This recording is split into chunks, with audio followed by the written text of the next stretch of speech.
Welcome to the 32nd episode of the GameFor Podcast. In this episode, still recording from home, we'll be talking about tabletop games we'd like to see expanded through books, comics, movies, TV, and more. I'm Adam. I'm Matt. And we're part of the GameFor Podcast. The GameFor Podcast is designed to build community and to teach people about how to build community in their local area, how to find more people to play with, and how to enjoy their tabletop gaming even more. We try to do this every 2 weeks, and we've been doing it now it's been over a year, because every 2 weeks, that's 26 weeks, 26 episodes is 52 weeks. Yeah, this is 32. So I know. Yeah, absolutely. So I want to thank everybody who does listen, and whether you're listening on a podcast player type thing through like iTunes or Spotify or any of those, or whether you're listening / kind of watching on YouTube, we appreciate it. So, what have we been doing since our last episode one fortnight ago? I have been licking doorknobs. No, I have not. That's not a good idea. No, you shouldn't be doing that. No. This is a bad time for that. Yes. No, I've been working on my website. I finally launched it. I pushed to go. I was like, okay, there's enough here. I can hit go. Mm-hmm. So gamingmatter.com is live. So basically, I wanted a way. I've been getting as I start doing more with 3D printing and talking to more people, I get more people saying, "Oh, could you print something for me?" Mm-hmm. So I'm like, okay, yeah, I've got to start finding a way to take those requests and kind of formalize it a little bit. So yeah, launch that. And the Matter is Mattr. There's no E. Yeah. Because it's Matt Ridley. So yeah, it's your last name, Matt R. Yep. So yeah. Yep. Just so people if they're Googling. If they're Googling, then they'll That's find it. That's a good point. So yeah, I see it. I'm new to this. I'm still learning. But yeah, I'm starting to work on some content videos and stuff like that. So yeah, we'll see. It's kind of a fun little adventure I'm starting to partake in. So. And you got a DJI Osmo Pocket, right? I picked that up. Did you do any time lapses with it yet? Nothing serious. I did do one of kind of a printing just to kind of see what it would look like. As far as the resin ones are not very fun because you kind of got the UV, and it's basically it just kind of bobs up and down, and then it just slowly kind of pulls out of the material versus your FTMs where you got the header moving and stuff's kind of just growing out of it. Yeah, it looks like it's growing up out of off the top of the plate. Yeah, that's true. Right. That little camera is really sweet though, and it does do time lapses really easily, which is very nice. Yeah, and I picked up some fun lenses for it and stuff like that. So yeah, it's nice, it's pretty cool. But yeah, I've been doing that, and then starting to get more serious about prototyping. Doing my own designs versus just tweaking and printing other people's designs. So finally got some early prototypes of some stuff I've had in my head for over a year now. I've got early versions of those out. Nice. Yeah, and then some stuff that I'm going to be using for my woodworking that I'm going to do some videos on of how I did that and stuff like that. So yeah, it's been fun. But yeah, other than that, on the gaming side, we did get a D&D session in. Seems like as the world normalizes in theory in the U.S. More and more that lives are getting busier. So our we can easily game every 1 to 2 weeks. It's now kind of gotten more to every 3 to 4 weeks, but sure, that's to be expected. But you're still doing it online. You're not doing it in person. Right? Yeah, we're still being safe. And you're doing it with Roll20? Yeah. Mm-hmm. Yeah. Mm-hmm. Yeah, I did. I got a coupon from Free RPG Day.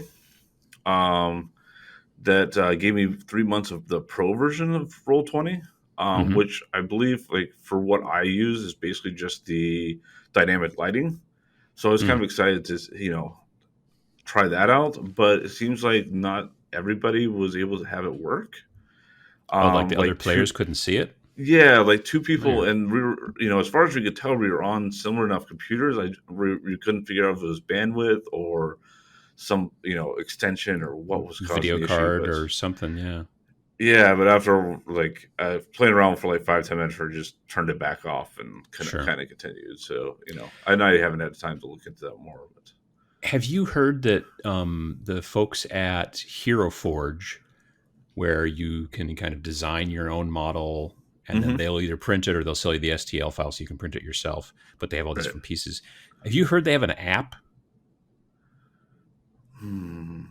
So from what I understand, and I don't know if I haven't tried it myself, but evidently they have an okay. app which allows you to use their models kind of and build the model the way you want, and then it gives you like a top down like a token that you could then Interesting. use in like Roll20 and things like that. I just heard about that, and I keep meaning to tell you, and I'm just remembering to do it now here on the Yeah, podcast. no, I did not hear about that. I But knew yeah, because then I that way you could like you could build a couple of whatever adventures, creatures, yeah. whatever, because you can do skeletons and lizard people and all kinds of Hmm, stuff, and they're orcs, and then you get like that top down round image which you can then take and import into your Roll20 or whatever your online thing is. So that, and I think it's just that's pretty basically cool. like a loss leader for them, where they're like, hey, you can use this, and oh by the way, you can also use these models to make 3D versions, blah blah blah, that kind of thing, which is cool. Yeah.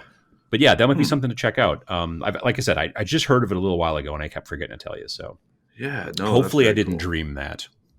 Let's hope I didn't Right? dream I've done some of that, like where you're like, oh, yeah, this is really cool, or that was really bad, and then you're like, wait a minute, that didn't actually happen. that. Right, sure. So Yeah, these things happen.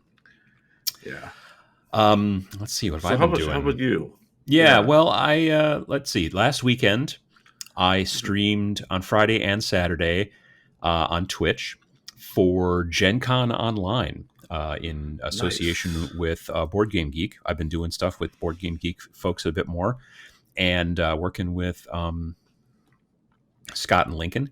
And yeah, so I was basically teaching people to how to paint again. The streams that I was doing for Gen Con Online, like the streams that I was doing previously for San Diego Comic Con Online or at home or whatever they called it, and Virtual Gaming Con, have all been targeted towards the folks who are board gamers who have a lot of models now. There's a lot of miniatures that come in board games these days, and they want to be able to paint them. You know what I mean? hmm So yeah, it's a situation of me teaching kind of simple, kind of corner cutting to some degree.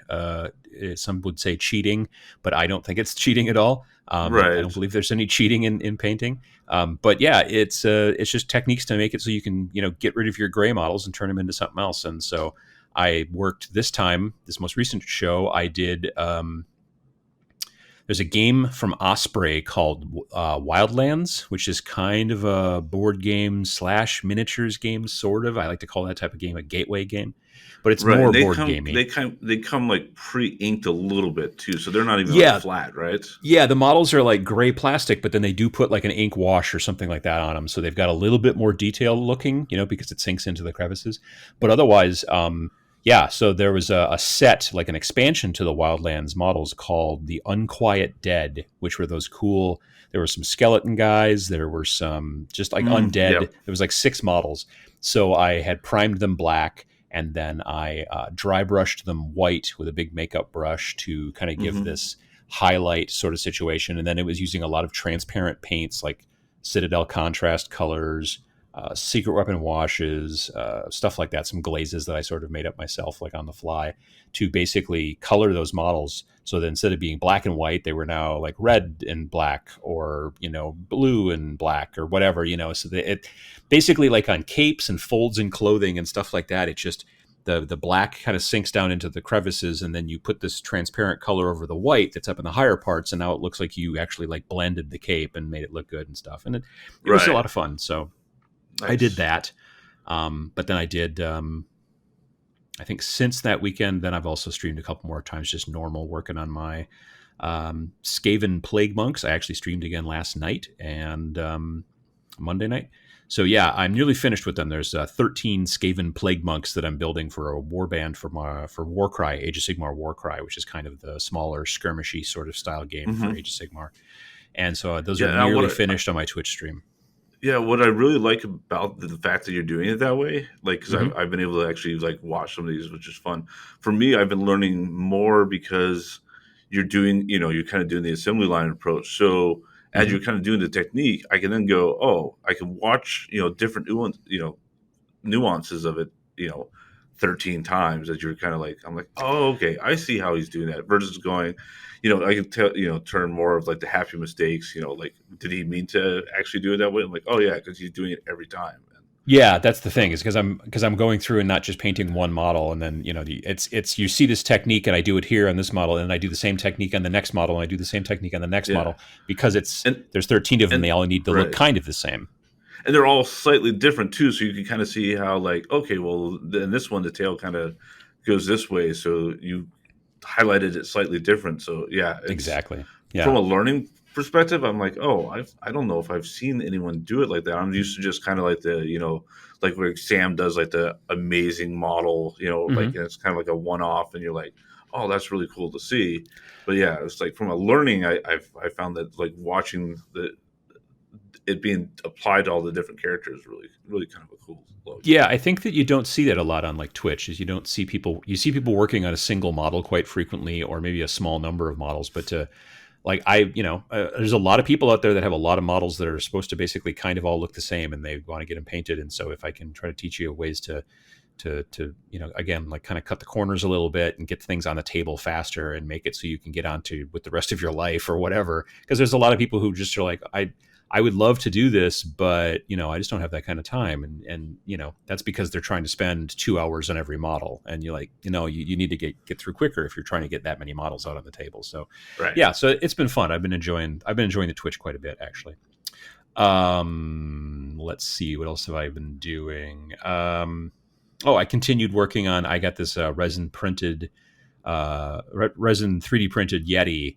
My friend Mac the Maker in Arizona printed it for me, and then it's a model from Titan Forge. They're the ones that made the STL file, and so that's a really cool STL too. Yeah, it's a super cool model. It's really got a lot of detail to it, and I really liked it. And it's just basically two parts. It's just the body, all's one piece, and then the head is a separate piece. Okay. There's a small part of me now that kind of wishes I had painted them separately and then glued them together, but maybe not. It's fine. It's working out great. So like it's close-ish to getting done. I haven't started working on the base at all yet. I got texture down, but that's about it. But the model itself, I need to fix his horns. He's got sort of weird horns that I need to like just do a little bit more blending on. And then I got to fix his mouth a little bit, but otherwise I think I might do his nails a little bit. Like I don't know if his like his claws should be like darker than they are now, but just little tiny things, little tweaks, and then he'll be done. Are you using it for anything, or that's just a cool model you wanted to paint? Like I don't have any particular idea yet. It was just sort of a cool model that I sort of wanted to paint.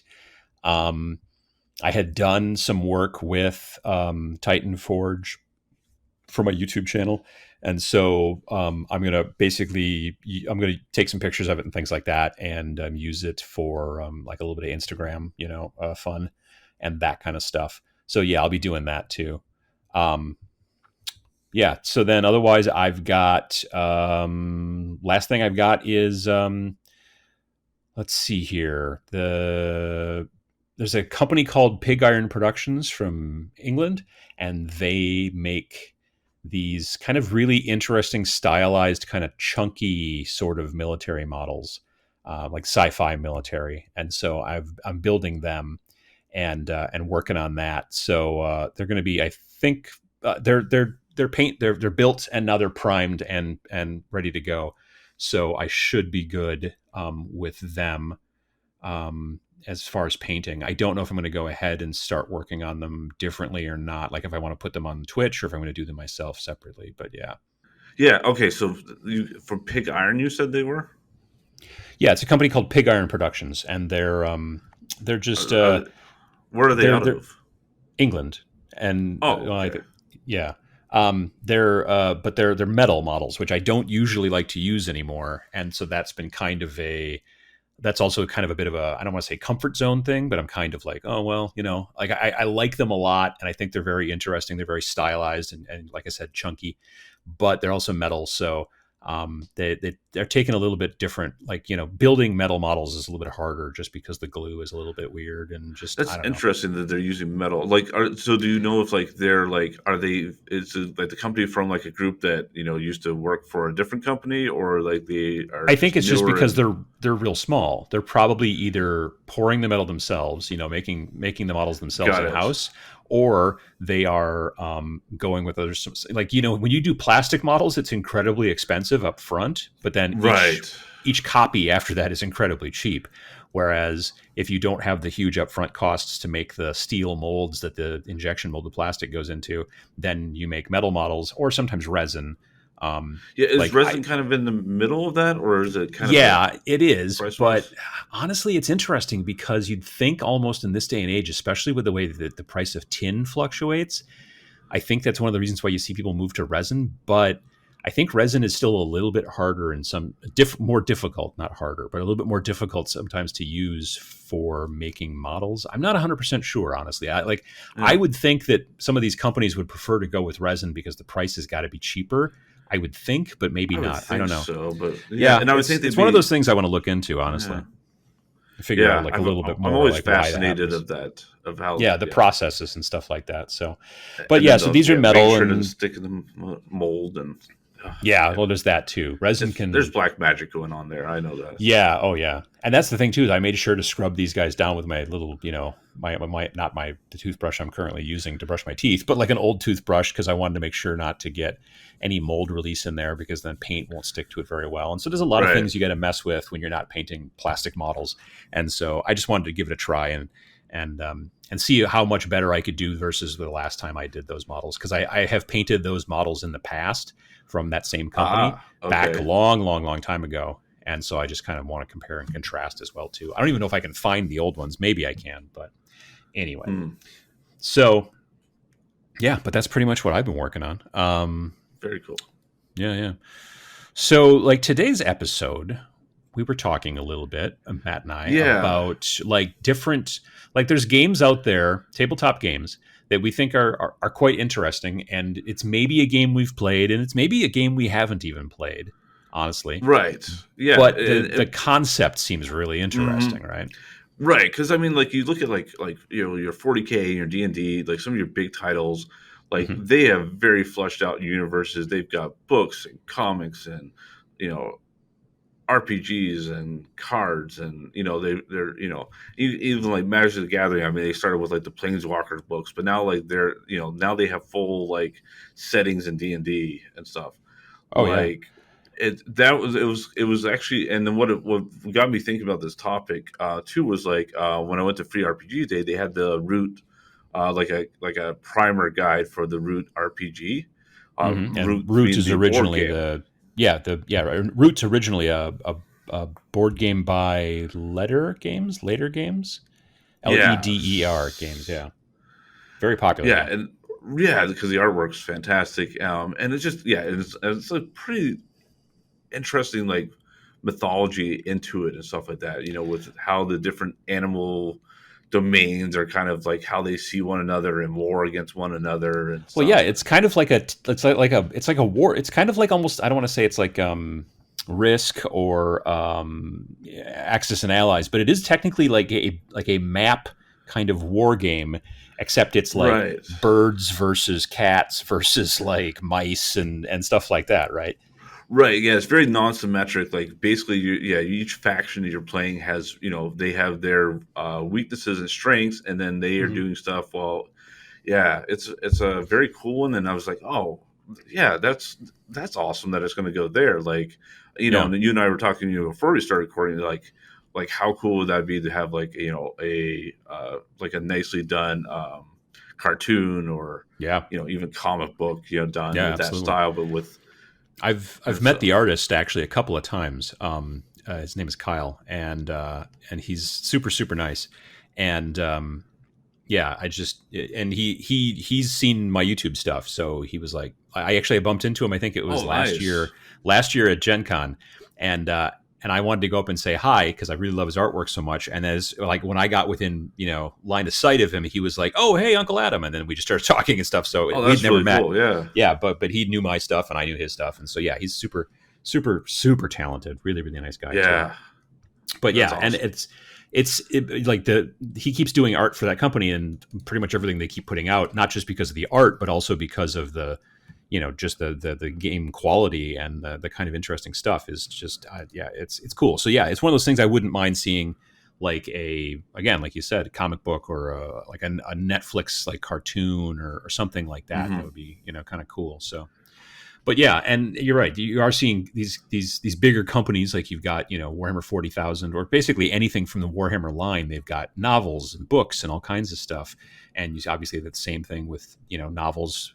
Like I've got friends that have read all of the Dragonlance novels like multiple times Oh yeah, through and all those that are kind some of of my stuff. first, quote unquote adult books, like the Yeah, yeah. big 400 page books for those. Yeah, hmm Dragonlance. Oh, But like there are a lot of small games out there too that would be very interesting, at least to us, we think, and maybe to you as the listener. It'd be yeah, interesting for us to see that kind of stuff happen, and to see some of. It doesn't have to be, an entire publishing company full of novels about it, but at least something, or maybe some, like we said, maybe some comics, maybe some stuff on TV. It's art, I mean, it kind of yeah, depends. I would think comics are probably a bit easier to produce than a yeah, or even television like show, but yeah.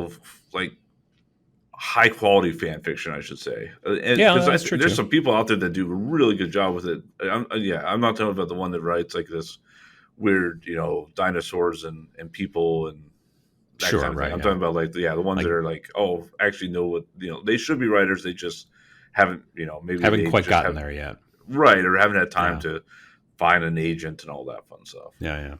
So like what kind of things in board games, like because you're more of a board gamer than I am, like what kind of Yeah. things in board games are So there the that, first that one that you're interested in? came to mind. So the first thing that popped in my head when I was like, okay, board games that's not Root.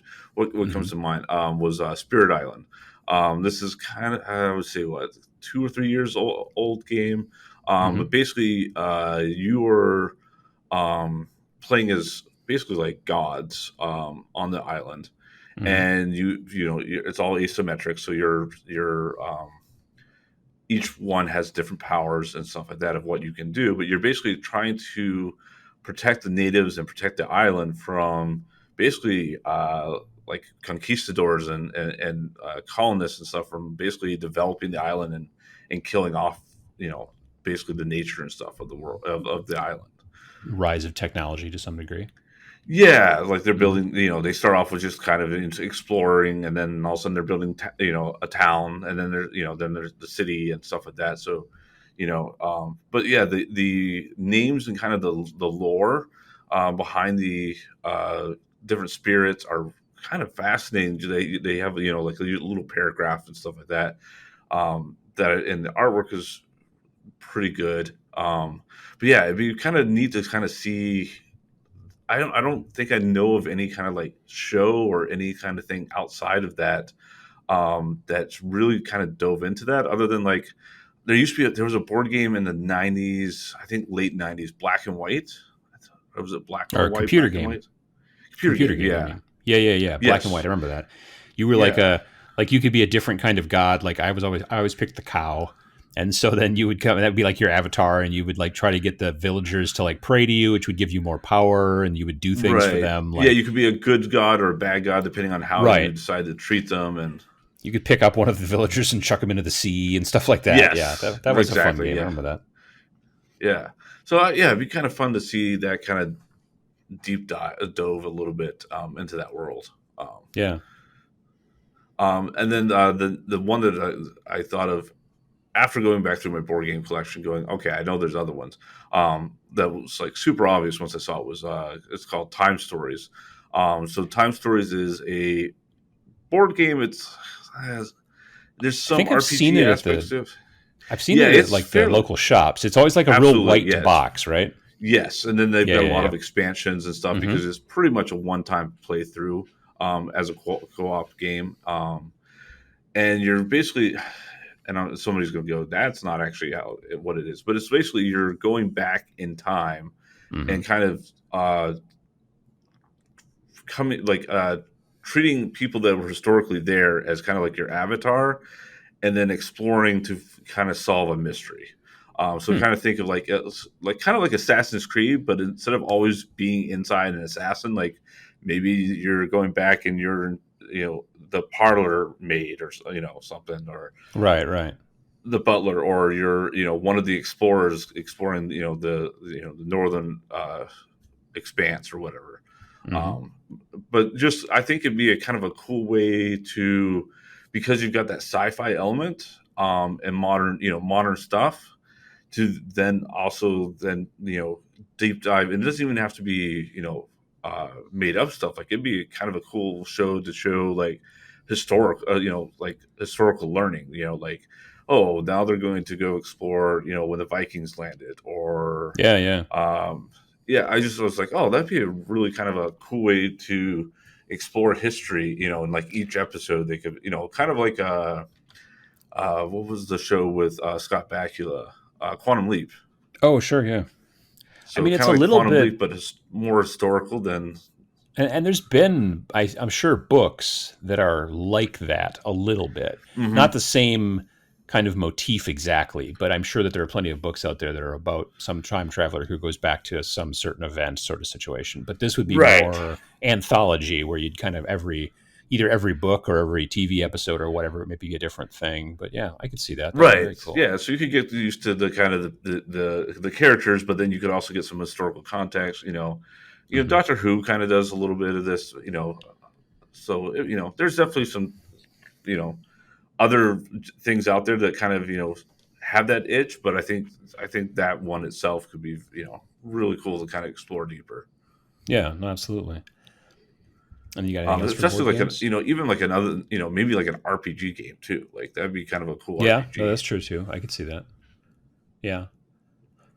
What else have you got So, for board games? and then the last one I had for board games was the like Above and Below, Far and Near, I believe is the other one, but just Hmm. like the artwork style and kind of storytelling that's done in it. I'd love to see that kind of developed into other content to kind Like of a deep comic dive book, into. maybe. Yeah, that would be kind of cool. Yeah, because Or there's some of cartoon or these whatever. that are so attached to the art style, the visual style. Right. It'd be Like, hard to yeah, not like have it. Root wouldn't work as a live action TV show, not Right. I mean, it particularly. You know could, what I but it would mean? kind of lose Yeah. some of that. Yeah. But if it was a cartoon based off of Kyle's art, then that would be great. But you know what I mean? Like, and so yeah, I see that. And so sometimes maybe a comic book is a better idea than trying to make it into a movie, or you know what I mean? Yeah. And so Right. in this situation, Above and Below, you're saying that the visual style is really kind of important and part Yeah. of The it. visual style would be, yeah, I think would be very important to it as Hmm. well. Nice. Yeah. Um, Did you have in any board collect, games or? not really, because I like I Yeah. said, I don't play a Yeah. ton. Yeah. Although I have this board game that now I can't think of the name. No, it's Estaton. It's that board game that I had in the office for like a really long time that I bought at Gen Con. Well, actually, I bought it after Gen Con, so I didn't want to bring it home in my luggage. And so I ordered it after. It was that kind of real black and white kind of box, and it had Oh, like all yeah. those Yeah. soldiers on Yeah. the front. It's very almost kind of Yeah. gothic and spooky. I just want to see Yes. more of the art style for that game. I've been told by Mm. many people that the game itself, the mechanics are kind of meh, but I'm not a big judge as far as board games are concerned, so I don't know. But I just love the art style. It's just super like everything is basically, instead of being in black and white, it's like dark tan and black. Like it's not, you know what I mean? Like Yeah. everything's Yeah. real dark and sort of Hmm. spooky and lots of gothic fonts and stuff like that. And I Mm. just Yeah. love Like a half nice the reason horror I bought that movie. game.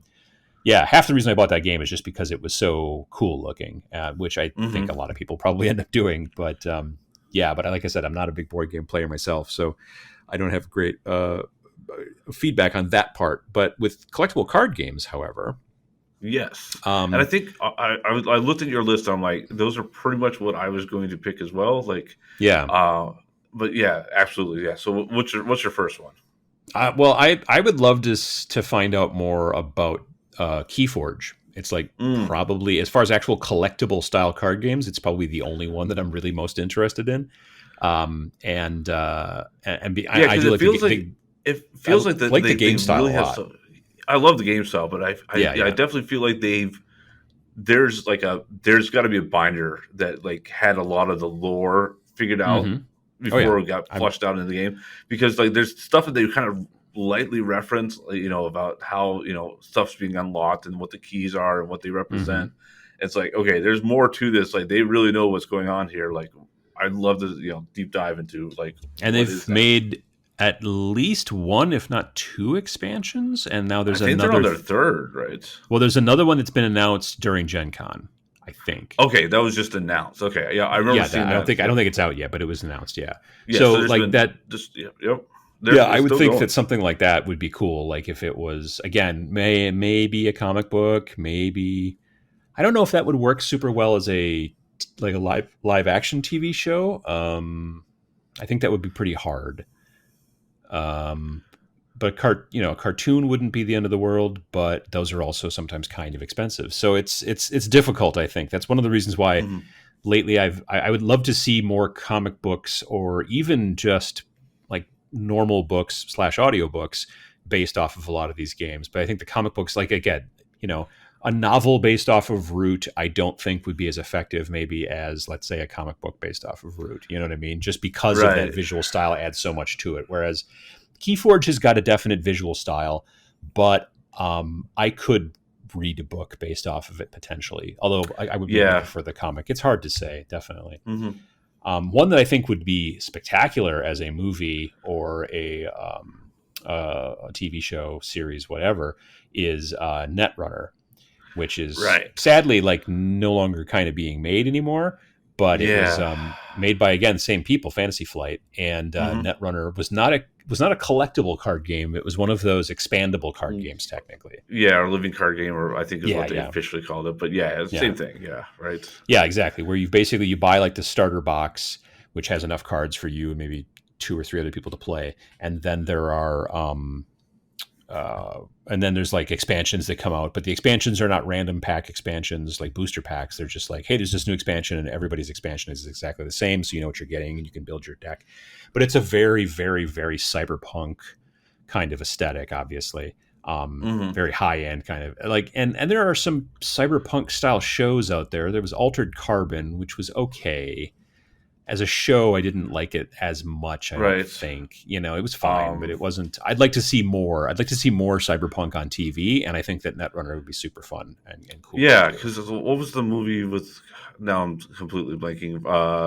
Keanu Reeves. Johnny Mnemonic. Yes. Yeah, that was fine. Yeah, but I'm saying like a modern like. Netflix or Amazon Prime look into it. There's been talk that Snow Crash by who's Snow Crash by? William Gibson? Neil Stephenson. Stevenson. Yeah. Stephenson. Yeah. There's been talk that there's been back and forth. They're like, well, we're gonna maybe try to make this into a TV show and stuff like that, and whatever, or something. Probably a series, maybe an HBO style series. But yeah, I would love to see Netrunner or something like it, very close to Netrunner. Honestly, I'd like to see something like that as a Netflix show or something like that. So they don't have to necessarily adhere very strictly to,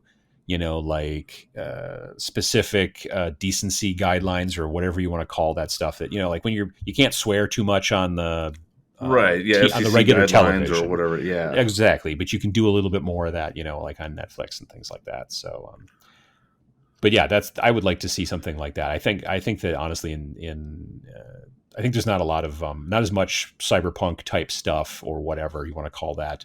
Not there's necessarily not there's not enough out there. So I think that Netrunner would be a good choice, honestly, for an IP, intellectual property, to be able to pull over to specifically television. I think absolutely, yeah. Do you have any CCGs that you would like to see transferred over that aren't really Magic the Gathering, because they've already done? I mean, they haven't done any TV or movies with Magic the Gathering yet, but there's been there's plenty of novels. And then I was like, I mean, Pokemon has been, and like the Ryan Reynolds movie was phenomenal. I still haven't seen that. I should look that up. I think I don't know what he learned from Green Lantern, but it's like he suddenly realized I'm not going to do it the wrong way anymore. So yeah. Because every time I'm like, oh, is this going to be the one that kind of is downfall? But no, it's amazing. So yeah, we should. My wife likes the Pokemon Go, so we should watch that, I suppose. Yeah, it's funny. Like, I didn't know much outside of Go and stuff like that myself, and Yeah. easy to follow. But yeah, it was good. It was.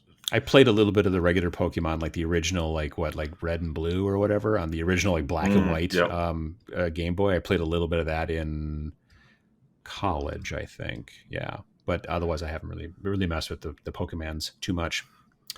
Yeah.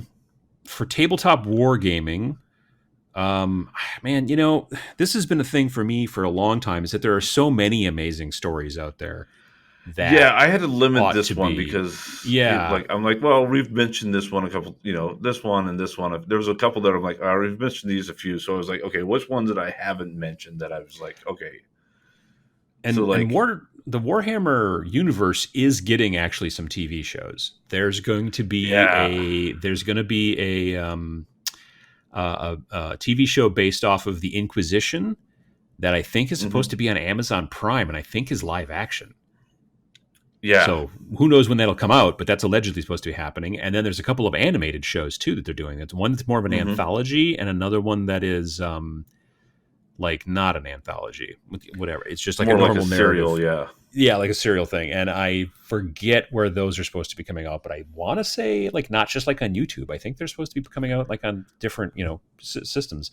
So they're starting to get into that. I don't know that we'll see a movie anytime soon, but we're starting to see some TV, which is interesting. But it depends on how this stuff does, right? Like, well, yeah, that's also the case too. If they all of a sudden they take off and it's Amazon's #1 show for 6 months, then sure. Oh yeah, then you'll see a movie.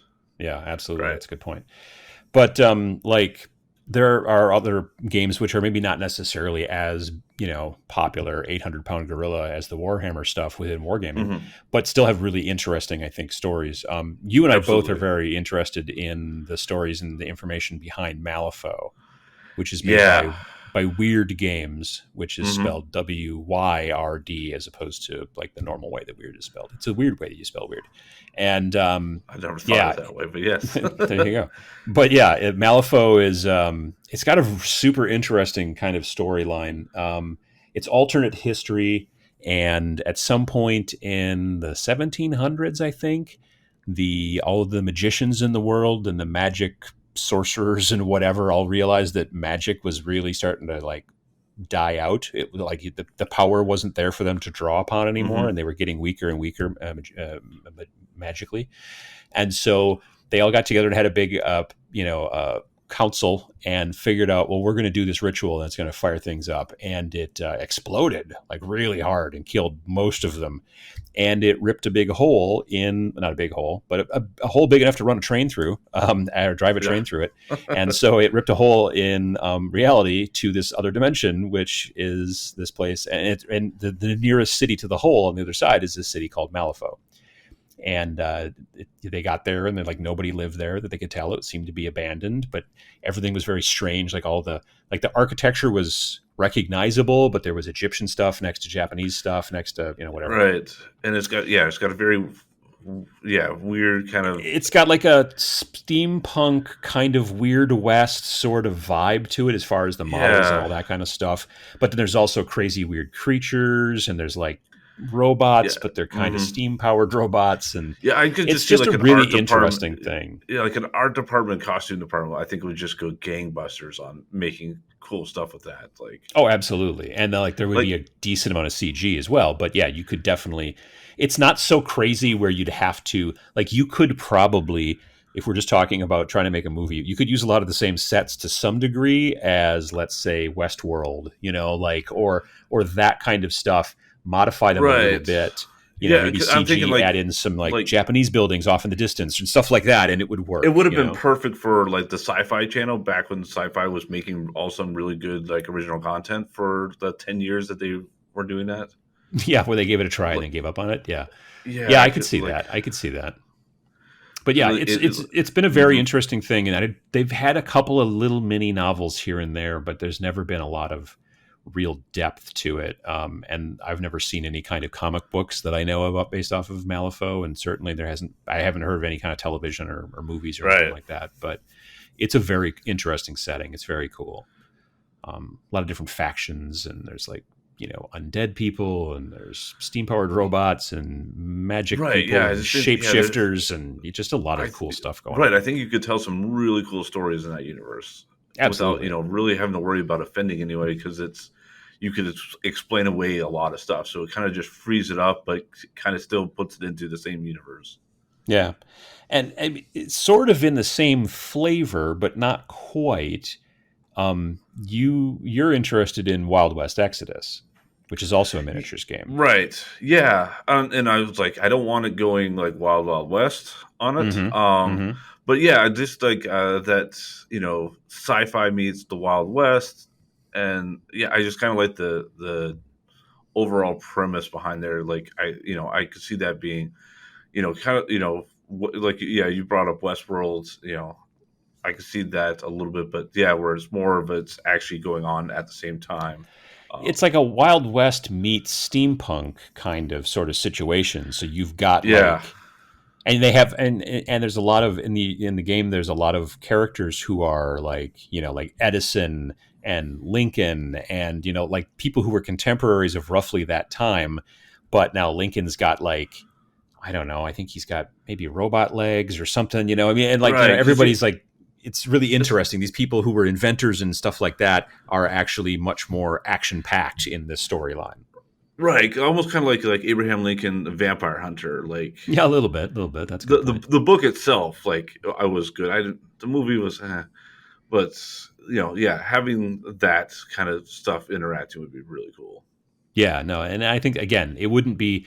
I mean, I guess they could do a comic, and well, I know there have been actually. Now that I come to think of it, there were a couple, at least one, if not two, novels based off of Really? Wild West Exodus initially. Because so this is technically the version that we're seeing these days is actually the second version of the game. The original version of the game was originally designed by Romeo Philip Yeah. from Battle Foam.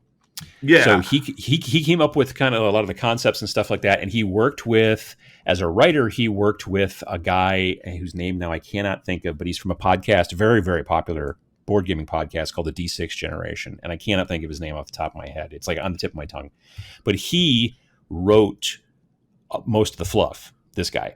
And so like basically like Romeo was like, hey, I think it'd be really cool if we did this and this and this and this, and then this guy from D6 Generation wrote a bunch of the fluff, and they made at least a couple of novels like that they, I don't know if they sold them or if they just handed them out, or if you bought enough stuff. I think because I did the original Kickstarter, and I think I got one of the novels in my Kickstarter package.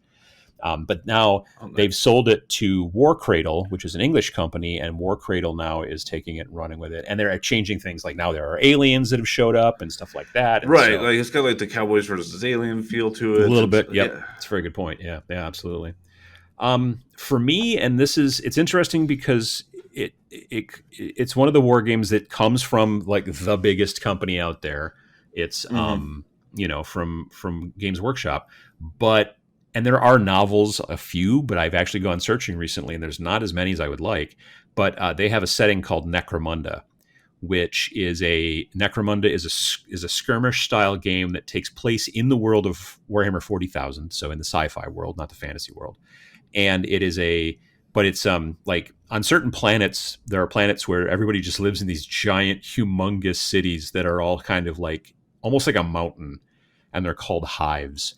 So at the top of up above the clouds and the pollution, the rich people live up there, and the politicians and all that kind of stuff, the leaders. And then as you go down and down and down through this giant metal mountain and go down and down and down, you're going into the factories and all that kind of stuff. And then you get to below the factories, and then it's just real.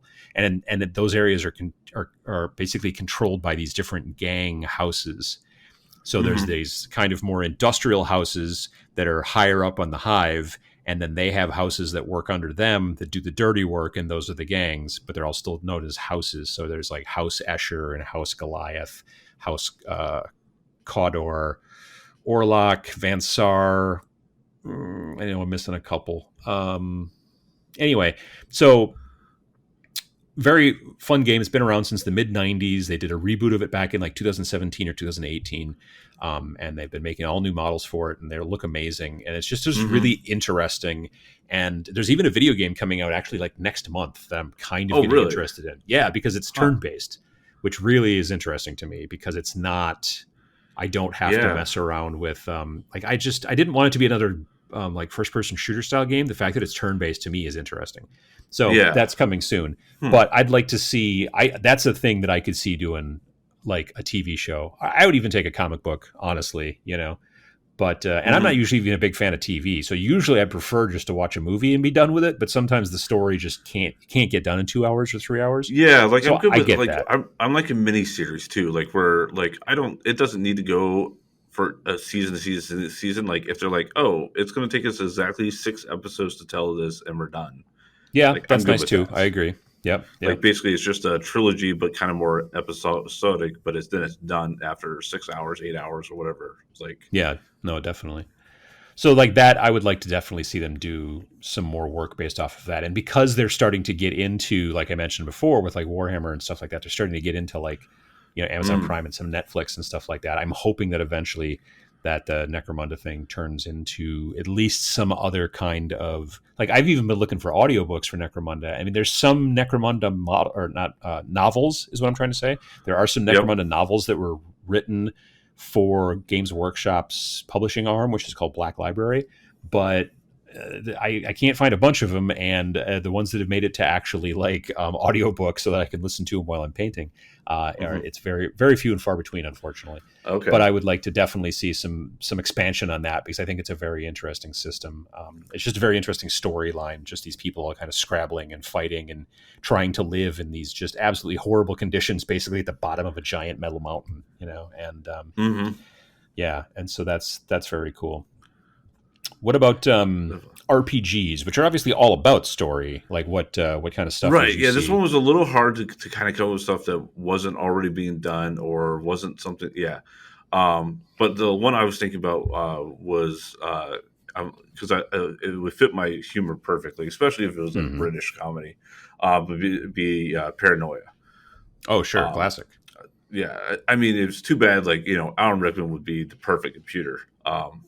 But the voice. You know, yeah. Oh, that would have been epic. But yeah, having Paranoia, I think, as kind of a more humor based. I don't think it would be a fun, serious based. I think that'd be a really, really depressing show. But having it very humoristic and you know, living in the world where basically everything, you know, the computer is taken over and you are just a cog in the machine until you disagree, and then you're taken care of. Oh yeah, no, Paranoia would absolutely have to be a comedy. It would be, yeah. I would hope that somebody wouldn't take that, you know, main intellectual property and then try to make it into a drama. That would be so dark. It would be super dark, but it also just would be like this is no, you guys aren't doing this right. Yeah, no, definitely. Yeah, but it's been that because that game's been around for a long time, since the 80s, I think, right? Yeah, definitely. Yeah, maybe earlier than that, maybe even the 70s. It might have been. Yeah, I played it in the late 80s, so I know, and it seemed like that was old at the time as well. So, yeah. It was always one of those games that I felt was a Steve Jackson game, but it's not. But it has some of that same sort of humor like they do with like Green Things from Outer Space and some of the other games that they've got out there that have got like a weird humorous bent to them. Like Illuminati had a humorous bent to it and stuff like that. When you were talking about another one and I saw that Paranoia was coming up on the list, I was like, oh, I should have put Munchkin up on board games. Like, you know, having a humorous like D&D like dungeon crawl where they're all kind of out, you know, after one another type thing. Yeah, potentially. Yeah, I could see that. I mean, the thing is about Munchkin these days is that there's so many subsets of it that, like, who knows even which one you would use. If you just use the base standard fantasy trope that they first started with, like 15, 20 years ago when they first had started that game. The puns and dad jokes, run and walk type comedy. Yeah, I could see that. For RPGs, the RPG that I would love to see, and this is a little bit related back to my CCG thing earlier, but I would just love to see there's this sort of, I don't want to say unknown, but it's an independent RPG called Eclipse Phase, which is currently in its 2nd edition. and I don't play a lot of RPGs, but I've been seeing their booth at Gen Con for years. And then I think it was this last year, I believe it was 2019, when I was there last. I was just like, I'm going to buy this book because it's just, I don't know. I've been walking by and looking at it for a long time. And I'm like, it's one of those deals where I'm like, I will probably never, ever play it. But no, but when you were telling me, like, you like came back and you're like, look at this. I'm like, oh, this is amazing. I don't really know it. And then you were telling me the lore of it. I'm like, oh, that's a fantastic universe. That like, yeah, it's just super thick and chunky. It's a very, very big book. And the thing that it's one of those things, like I said, like I'm probably never going to play it, but I really enjoyed reading it, like the fluff parts, the story parts, and the storyline behind it. It's like super far future sci-fi, and it's a lot about post-humanism. So it's a lot about, you basically upload yourself into these kind of more like conscious, like almost like computer program machines and things like that. And then it's all about, it's just really interesting because it's like there are humans who are like against it, like on a religious level. They're like, I'd never do this. This is a terrible idea. And there's other people who are just like, I of course want to do this as soon as I can, so that I have basically instant mobility anywhere and can do all these things, and I'm not going to ever die, and all this kind of crazy stuff. And so yeah, it's like far space, post-humanism. Super cyberpunk kind of stuff, and just really interesting, very cool, like design and artwork in the book as well. And but the fluff, the story, like I would watch the heck out of a movie or a series based off of that. I'd even read a comic book based off of it, like a nice, like a graphic novel. A couple of those would be spectacular. And it's very interesting. And it's from a company like that's literally almost all they do. Like, I don't know that maybe they have other stuff, but I can't even think of the name of the company, but they're very small. But they kept having this booth at Gen Con, and I would walk by and look at it and I'd be like, I really like the look of the artwork and all this stuff, but I just don't play RPGs. But then last year I was just like, you know what? I'm just going to buy it because I kind of want to support that kind of stick-to-itiveness to some degree, and also I really kind of wanted to read it because I'd flipped through it a couple of times. I'm like, this does look like it's pretty interesting, and there's a good amount of story in there too, so it's not like one of those things where you're like, oh well, I'm just gonna, they're gonna put 12 pages of story in the beginning and the rest of the book is all non-story. I mean, that doesn't happen too frequently, obviously, with RPGs, but yeah, that's more of a miniatures game thing where we put a tiny bit of fluff at the beginning and the rest of it's all rules. Absolutely. But and I did have one more for the list that kind of got taken off the list because it was I had for some reason never heard about it until we were at in Reno this March, which seems like years ago. For the game manufacturers. Yeah, it was the Tales Expo. From the Loop RPG. Yeah. And I was like, oh, this is fantastic. And I started like really learning more and more about it. And then now they've got the Amazon show, which I tried watching. And I don't know if I've got to go give it another try because I don't know if it's a slow mover. It is. And the thing is that each episode is also, they all take place in the same city with many of the same people, but each one's a different story. So it's not particularly related like a normal, like if you were watching like the X-Files, like, every once in a while they'll break off and do like a weird thing, but they have this kind of running theme throughout.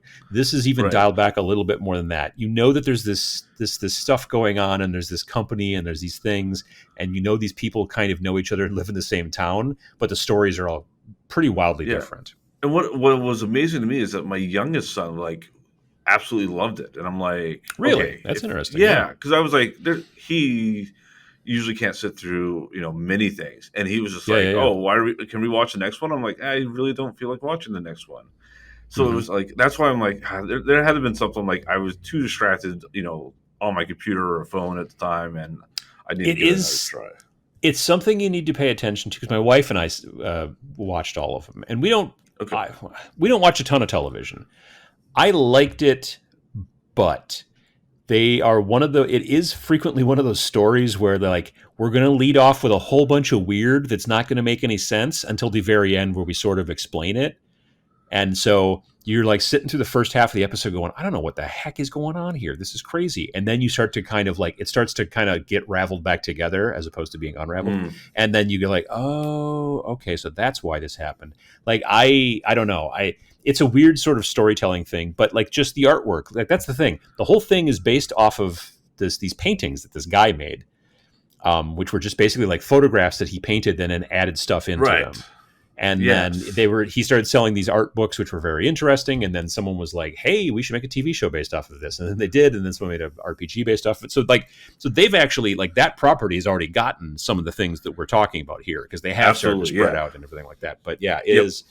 I've talked to some people who did the RPG and they said that they liked it. So I don't know. It sounds like it's probably not a traditional RPG. So that might be kind of No, interesting but the to look mechanics at as behind it well. were pretty solid when I kind of did like a quick little demo-ish thing. So yeah, I was definitely was like, okay, I need to explore it more, but I felt like this one had already kind of started going that way. So, which is a good sign, right? If stuff like this is starting to be made, that maybe more stuff on our list is going to make its way in there. Absolutely. No, that's a very good point. And we can all hope. If you know anybody who works at, I don't know, big production companies or anyone, if you, any, knows, like, I don't know, that guy that owns the Amazon or whatever, not the forest, but the company, you just let them know that they should make like a Netrunner TV show or something, or Malifaux, and they will get we will give them firm handshakes. So yeah, we'll just, if they want to throw us in the credits as, some kind creative of like consultants, sure. Creative, sure. Yeah, I'll take that. I'll make business cards. I'm not that way. Yeah. So but so in the comments down below on the YouTubes, if you're watching it there, or if you want to shoot us an email or something like that, let us know what kind of tabletop gaming intellectual properties, or IP, as the kids say. Which ones are the ones that you think would be really good as a novel or a comic or a movie or a TV show or something like that, or maybe, I don't know, a song. I don't know. I guess that doesn't make sense, but you see what I'm saying? Like, just, how can these things move out? Like, the people who create these games put a ton of time into them and a lot of thought into them. And sometimes the story is what sells the game, maybe more than the game itself. And so therefore, very possibly more people would find out about it if you made it into a Netflix show or something like that. So that's I think that's interesting. I think it's an interesting concept. And I think that this is the type of conversation that generally nerds will get together and have whenever available. And and talk about, it'd be a great movie. And so that's I think it's fun, though, and hopefully that the people out there in Radio Land had some fun listening and also have their own ideas as well. Yeah, absolutely. Well, thanks again for listening to this episode of the GameFor Podcast. If you've got questions or comments and you're watching on YouTube, please leave a comment below. If you're listening via your favorite podcast player or just aren't into the whole YouTube comment section thing, then you can feel free to reach out to us via email at podcast@iamgamefor.com. You can also find us on Facebook, Instagram, and Twitter. And check out our website at www.iamgamefor.com. That is www.iamgamefor.com. Thanks. Thanks, everyone.